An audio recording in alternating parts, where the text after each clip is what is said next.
কলির প্রথম সন্ধ্যায় মানুষ যখন অমানুষ হয়ে যাবে, মানুষের নৈতিক চরিত্র, জ্ঞান, বিবেক, বুদ্ধি লোপ পাবে, মানুষের স্বভাব দেখে পশু পর্যন্ত লজ্জা পাবে, মানুষকে দেখলে চেনা যাবে না এই মানুষ না অমানুষ। এই কলিকালে বাবা মাকে ভাত দেবে না, বাবা মার বংশের সঙ্গে কোনো পরিচয় থাকবে না, শালা শালিকে ভালোবাসবে কিন্তু বাবা মাকে ভালোবাসবে না, সিগারেট খেয়ে গুরুজনদের সামনে ধোঁয়া ছড়িয়ে দেবে, সুরা পান করে এসে বাবাকে ধরে পেটাবে, পিতৃকুল সম্মান পাবে না কিন্তু শ্বশুরকুল সম্মান পাবে। এই কলিকালে কেন? সে যত বড় জ্ঞানী গুণী হোক না কেন, কলি সবার মধ্যে আছে, কলি আসবে, কলি এসেছে। কারণ আমাদের চলন বলন কথাবার্তা একটা পশু যা করে একটা মানুষও তাই করছে। আমরা তারকেশ্বরে যাই বাবা ভোলানাথের মাথায় জল ঢালতে লাইন দিয়ে, তুমি তারকেশ্বরে বাবা ভোলানাথের মাথায় জল ঢালার আগে তোমার ঘরে যে বৃদ্ধ বাবা আছে তার জন্য কি তুমি কোনোদিনও এক বালতি স্নানের জল তুলে দিয়েছ? তুমি যাচ্ছ তারকেশ্বরে বাবা ভোলানাথের মাথায় জল ঢালতে, সেই জল নেবে বাবা ভোলানাথ? এইসব অত্যাচার দর্শন করে শ্রীমান মহাপ্রভু পূর্বে প্রতিশ্রুতি নিয়ে যে নাম কোনোদিন অর্পিত হয়নি, অনার্পিত চরিচিরাত, যে নাম কোনোদিনও পৃথিবীতে আসেনি, এই যে হরে কৃষ্ণ কৃষ্ণ কৃষ্ণ হরে হরে, হরে রাম রাম রাম হরে হরে, এই নাম নিয়ে তিনি এসেছেন আমাদেরকে উদ্ধার করার জন্য। এই নাম কিন্তু বাবা ওই ভূবৃন্দাবন, উত্তরপ্রদেশে একটা বৃন্দাবন আছে না মা? কে কে বৃন্দাবনে গিয়েছে একবার উলুধ্বনি শঙ্খধ্বনি হরধ্বনি করুন তো। বাবা অনেকেই গিয়েছেন। ওই বৃন্দাবনে কিন্তু সৃষ্টি হয়নি, গোলক বৃন্দাবনের সৃষ্টি হয়েছে। মহাপ্রভু তো গিয়েই দেখিয়ে দিয়েছিল এটা বৃন্দাবন ধাম, এটা রাধা কুণ্ড, এটা শ্যামকুণ্ড, এটা গিরি গোবর্ধন, এটা কালিয়াদাহ। মহাপ্রভুর আবির্ভাবের পূর্বে কেউ জানতেন না যে ভূবৃন্দাবন উত্তরপ্রদেশে একটা বৃন্দাবন আছে। এই যে গোলক বৃন্দাবনে কৃষ্ণ নামের উৎপত্তি হলো, এই নাম করলে কি হয়?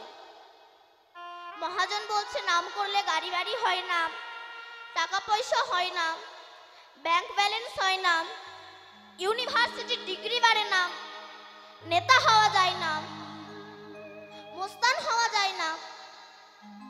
তবে আমরা হরিনাম করব কেন?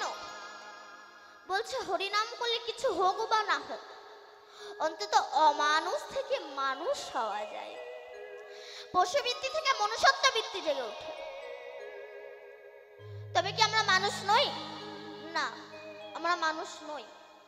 মানুষের ক্লাসিফিকেশন আছে, শ্রেণী ভাগ আছে।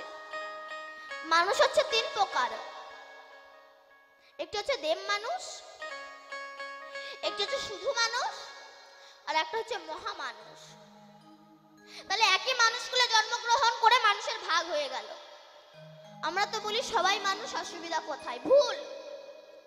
যেমন সব জল জল নয়, গঙ্গার জল, সাগরের জল, নদীর জল, পাতকুয়ার জল, পায়খানার প্যানের জল, নর্দমার জল,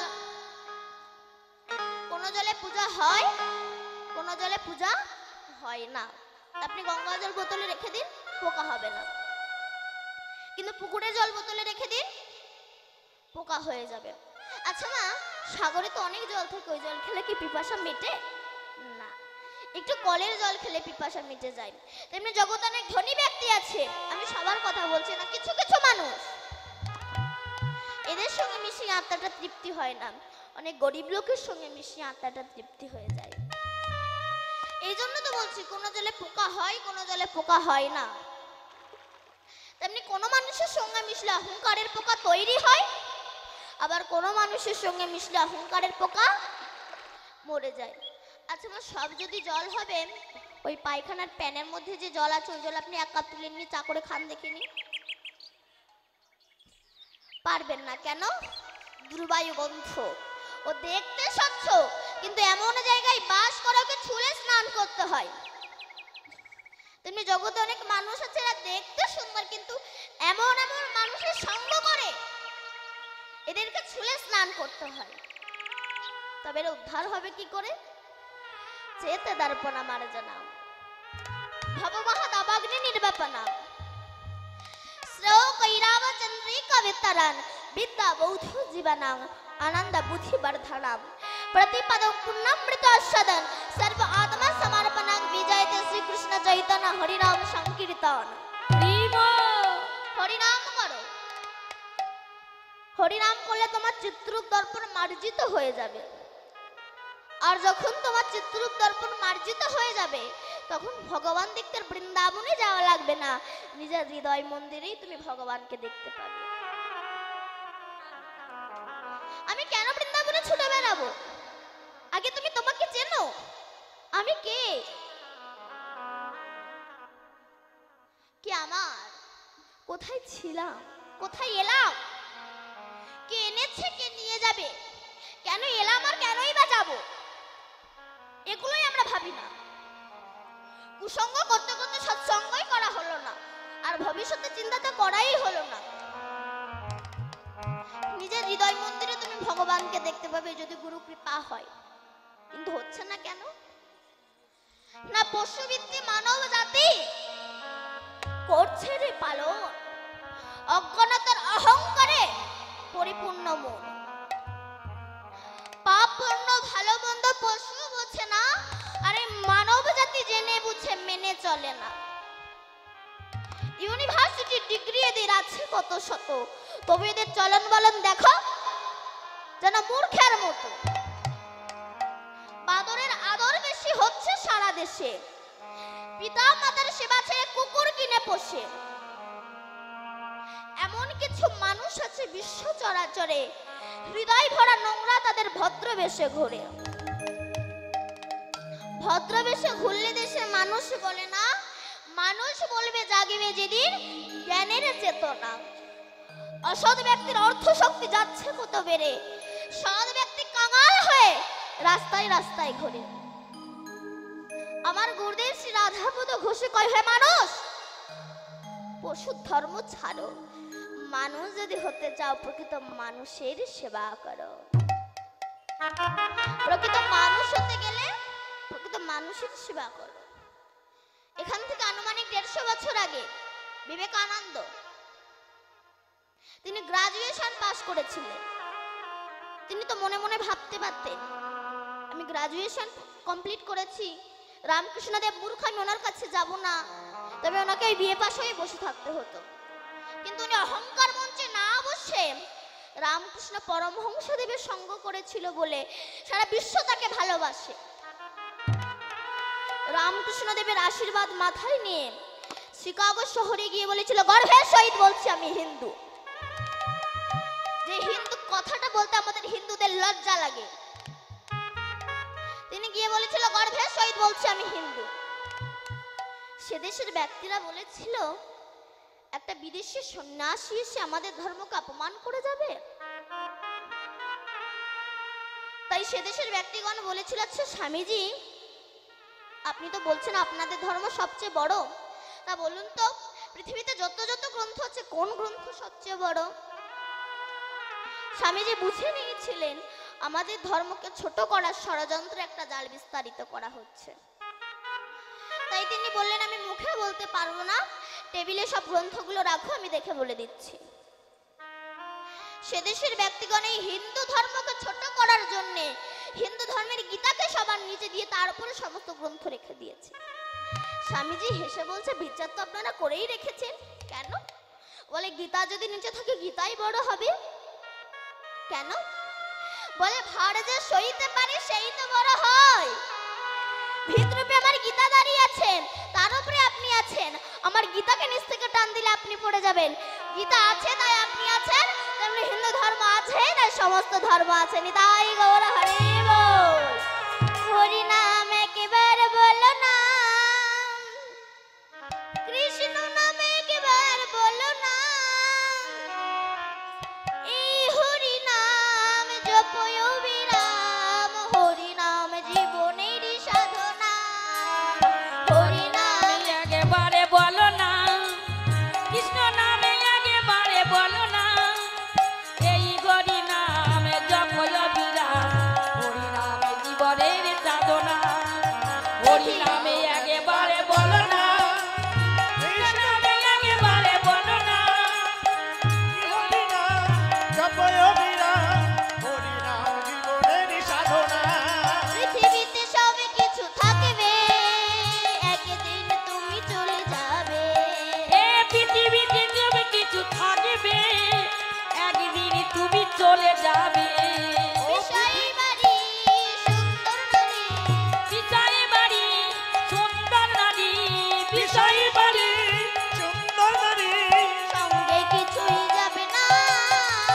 হরি নামে একেবারে বলো না, কৃষ্ণ নামে একেবারে বলো না, এই হরি নামে জপয় বিরাম, হরি নামে জীবনের সাধনা। হরি বলো ভাই, হরি নাম ছাড়া গতি নাই।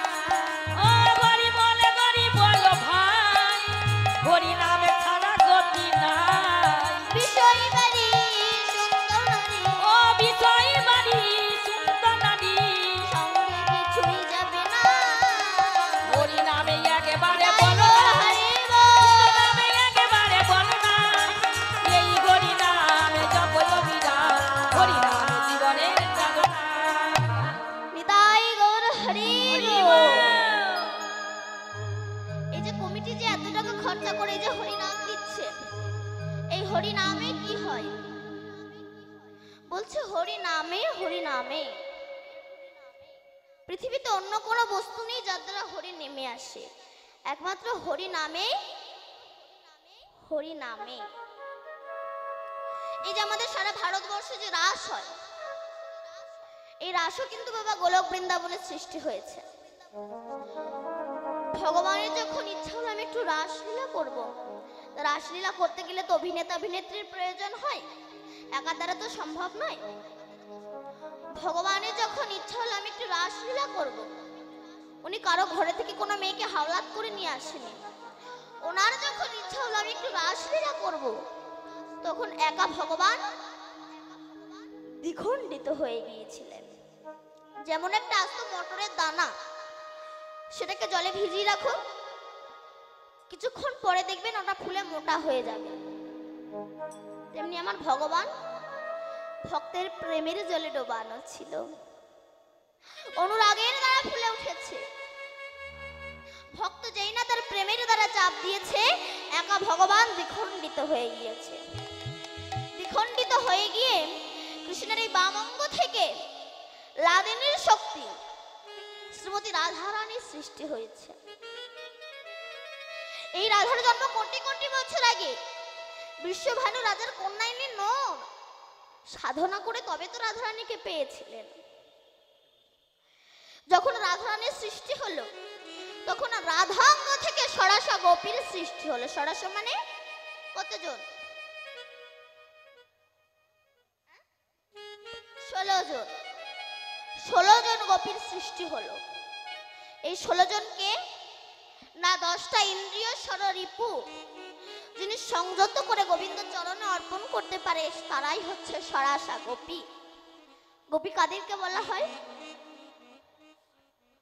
গোপনে যারা গোবিন্দ ভজে তাদেরকেই গোপী বলা হয়। যারা লোক দেখায় না, গোপনে কৃষ্ণকে ভালোবাসে, গোপনে গোবিন্দকে ভালোবাসে, তারাই হচ্ছে গোপী। তাহলে রাধাঙ্গ থেকে সরাসা গোপীর সৃষ্টি হলো এবং কৃষ্ণ অঙ্গ থেকে সখাগণের সৃষ্টি হলো। একদিন গোলক বৃন্দাবনে রাসলীলা হচ্ছে। রাসলীলা হতে হতে রাধারানী কৃষ্ণকে বলল, হে বধূ, তুমি তো বলো যে হে রাধে তুমি আমার প্রাণাধিকে প্রাণের অধিক বড়, তো তাই যদি হবে আমি তোমাকে একটা প্রশ্ন করব। কৃষ্ণ বলল বলো রাধে। রাধারানী বলল হে কৃষ্ণ দেখো, সমস্ত গোপী তো একটা করে কৃষ্ণ পেয়েছে, আমিও একটা কৃষ্ণ পেয়েছি, কিন্তু আমি একটা কৃষ্ণ বেশি পেলাম না কেন? তখন ভগবান মনে মনে বলছে তোমার একটু বেশি পাওয়ার ইচ্ছা বলো রাধে। এ বলে রাধাকে নিয়ে অন্তর্ধান হয়ে গেলেন। ঘোর রজনীতে যাচ্ছে, যেতে যেতে রাধারানী বলছে হে কৃষ্ণ আমি আর হাঁটতে পারছি না, আমাকে একটু কাঁধে করে নাও। এই জন্য মানুষ যখন বসার জায়গা পায় তখন শোয়ার জায়গা চাই। কারণ আমি তো অনেক জায়গায় কীর্তন করতে গিয়েছি, দেখেছি আমার মায়েরা সামনে এক হাত করে জায়গা রেখে দেয়। কেন বলুন তো? ঠ্যাঙের ভবিষ্যৎ। পা যখন ধরে যায় পাটাকে ছড়িয়ে দেয়। ভগবান বলে এই জন্য আমি ভক্তের সামনাসামনি আসতে চাই না। কেন?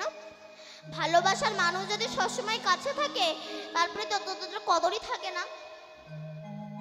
কারণ দেখবেন আমার যে বাবারা চাকরি করে, ব্যবসা সূত্রে বাইরে থাকে, এক সপ্তাহ বাদে বাদে বাড়িতে আসে, তার কিন্তু কদরটা একটু বেশি হয়। এবার সেই বাবা যখন রিটায়ার হয়ে গেলে তারা ততটা কদর থাকে না। আবার আমি দেখেছি আমার দাদা দিদিরা বিয়ের আগে প্রেম করার সময় কত অ্যাডভার্টাইজ না দেখায়, আমি তোমাকে ছাড়া বাঁচবো না, তুমি আমার জীবন, তুমি আমার হাড়, তুমি আমার ফুসফুস, তুমি আমার কিডনি, তুমি আমার হৃৎপিণ্ড, তুমি আমার সব, তুমি চলে গেলে আমি বাঁচবো না।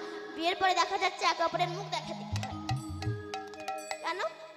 ভালোবাসার মানুষ সবসময় কাছে থাকলে তার প্রতি ততটা কদর থাকে না। ভগবান বললো এই জন্য আমি ভক্তের সামনাসামনি আসতে চাই না, আমি ভক্তের হৃদয় মন্দিরে থাকি। এক শেঠজি 2 লক্ষ টাকা নিয়ে হাওড়া স্টেশন থেকে ট্রেনে উঠেছে।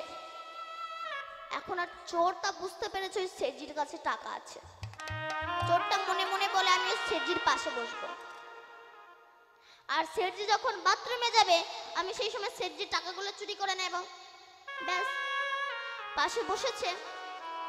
শেঠজি যখন বাথরুমে যায় চোরটা শেঠজির ব্যাগ তন্ন তন্ন করে খুঁজে 1 টাকাও পায়নি।